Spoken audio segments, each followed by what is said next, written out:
உண்மையில பாருங்கள் எவ்வளோ பேர் தூங்குறாங்க, ஆனால் ஒரு சிலர் வந்து ஜிம் பண்ணுறாங்க. ஸோ அந்த மாதிரி நமக்கு என்ன தெரியும், ரொம்ப நல்லா பண்ண வராது அதெல்லாம் கிடையாது.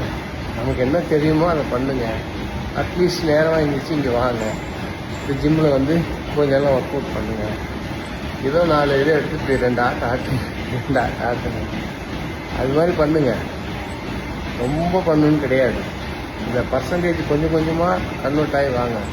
தூங்குறவங்க மத்தியிலே எந்திரிங்க, எந்திரிக்கிறவங்க மத்தியிலே கொஞ்சம் இப்படி வெளியில் வாங்க, வெளியில் வரவங்களுக்கு மத்தியிலே இப்படிலாம் கொஞ்சம் வாங்க, வந்து ஒர்க் அவுட் பண்ணுங்கள். அப்படி கொஞ்சம் கொஞ்சமாக இம்ப்ரூவ் பண்ணுங்கள்.